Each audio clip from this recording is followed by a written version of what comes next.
thoughts early on Carolina? I mean, this is obviously a marquee matchup that everybody's going to be talking about the next couple of days. I would just say it's a big time matchup. Two good programs, two championship type programs going at it, and it's gonna be fun. I feel like gonna be great energy in the arena, and I feel like we're gonna bring energy too, so it's gonna be fun. Yeah, I feel the same way. I mean, it's just a blessing to be here. I'm trying to just live in the moment. Obviously, I never played in probably a game this big or environment this big, so I definitely just want to enjoy every moment of it. But I know it's gonna be fun. It's gonna be competitive. It's gonna be high level. So we're really excited. Rylan, you had the experience of playing against Alabama. I mean, started playing when you were at Alabama against UNC not that long ago. Just what do you remember from that and the talent they have? Yeah, I remember we beat them first, but I remember that they were very, very talented.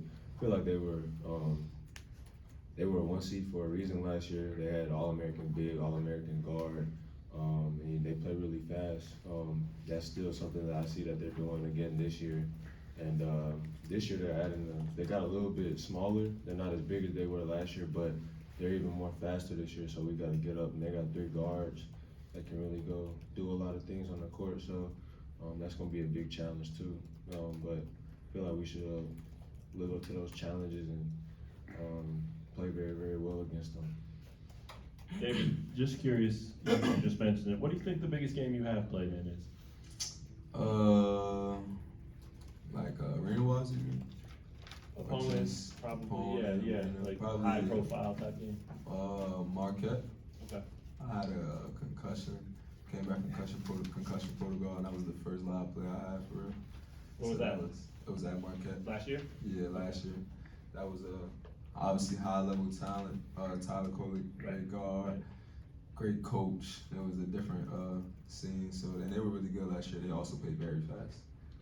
You just mentioned, and you've said this before, just, happy to be here, the crowds, the Yeah. environment, this matchup. Do you ever find yourself kind of looking around and saying, wow? Every day. Do you? Yeah, every day I wake up, I can't believe my life. So I try to appreciate every moment and just put it all out there for the team, for my family, my friends watching. So What's the balance there from being too wow to getting back down to earth and locking in and all that? How do you manage that balance? just remembering where I come from and like who I do this for. You know what I mean? A lot of people in my position that have been in my position that I grew up with, not here today. Some dead, some in jail, some can't be here somewhere good enough, some just didn't have the right opportunity. So remembering why you're doing this is always something that keep you grounded. And no moment's ever too big just because of the people I'm doing it for is bigger than the moment I'm in. You feel what I'm saying? So. This is for both of you. Kansas does a great job protecting its home court. Huge matchup here. How much pressure, or I guess emphasis, are they putting on you guys to, come back? Because North Carolina, the one other time they played here, they won. So are they stressing that, like, hey, we gotta win? Nah, I feel like home games, like they expect us to win, so it's no like pressure. Like they expect us to come out and win. So I think I seen something in the locker room. He's like 320 and 18 at home. So that just speaks for itself on what we should be doing at home. We should be taking care of business. Yeah, I feel like Coach Self a different type of coach. So like every day feel like a UNC game. Like the intensity, like of how like the standard he holds us to, but also the vets and where we trying to be and what we hold each other to. It feel like every game is very important, high level. So it's like you don't stress more game one than the other, even though we know it's bigger, name wise, but we gotta approach it the same way every day. Yeah, So, like these are games you don't lose when you come here.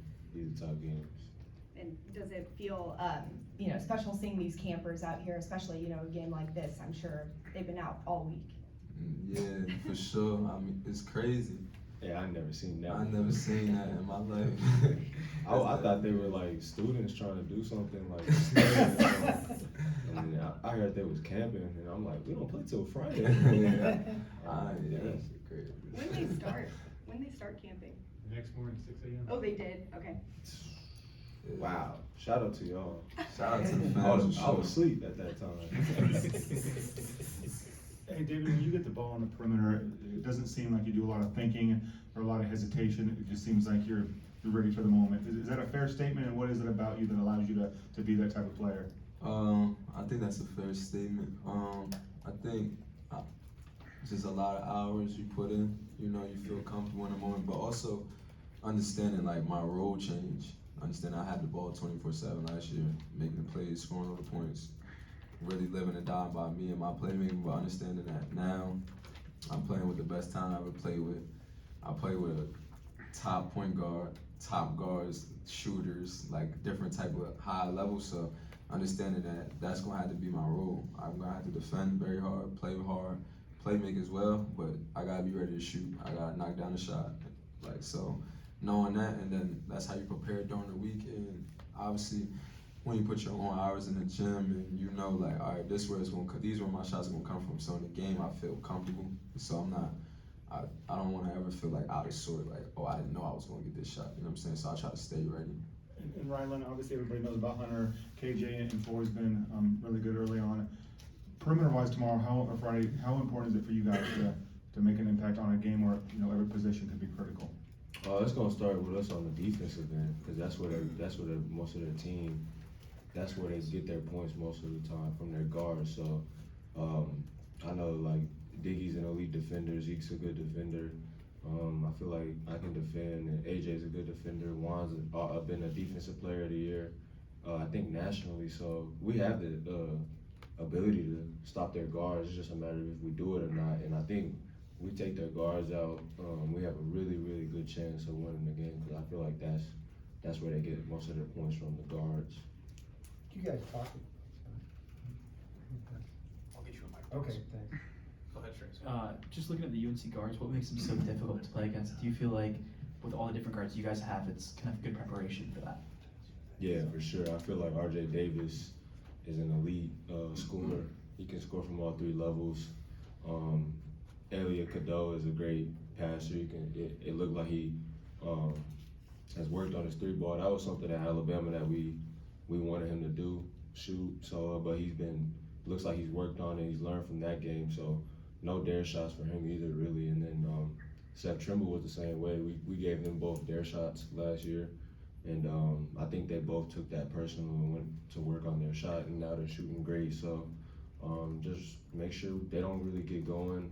If they see one go in, they might make a couple more. So just make sure that they don't get comfortable out there and impact the game at a very, very high level like they always do.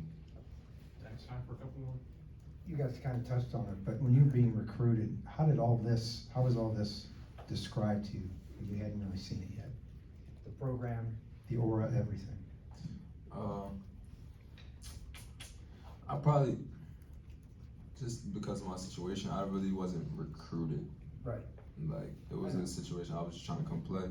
And I think Coach Self told me that obviously it's gonna be different than I ever seen. Like, it's gonna be something else that I never could expect. And I think the level of winning, I think that was the main message. Like, just being a 20-win team here is not enough. Like, and every other program, that's like a great accomplishment. That's like a great year, but for here at Kansas, that's not enough. So I think that was the biggest thing where I was like, that's crazy. You know what I'm saying? So I didn't really have an idea of like how it's gonna be. I just know that they told me, don't even think about what you think it's gonna be, because it's gonna be way more. So I just was like, all right. Yeah, for me, they told me like the same thing, but I knew we had like this matchup. I knew we had Duke, and I knew we had Michigan State and all that, and of course all the Big 12 games. So that was a big reason why I came here. I wanted to play against a bunch of those teams, night in and night out, and compete against the best and with the best. So that was really just a pitch to me. David. David, it is possible to fly under the radar coming to Kansas. Perhaps you did, and now you've blown up in about 2 weeks. Do you feel that, you know, that you're the topic of conversation in what you've been able to bring to this team, and now the opportunity to blow up on the big stage on Friday, and you seem to be a confident young man. Are you ready to take that on and continue with the progress you've made? Yeah, I think I'm very blessed, but I'm also understanding that I'm blowing up right now, obviously because of I wasn't recruited heavily coming throughout my life and in my situation, but I also understand that it's not about me. So just providing the most that I can to help us win is going to be most important. But I think I'm definitely appreciative that people are giving me credit. It's, you know, you like getting your flowers, you like people noticing you.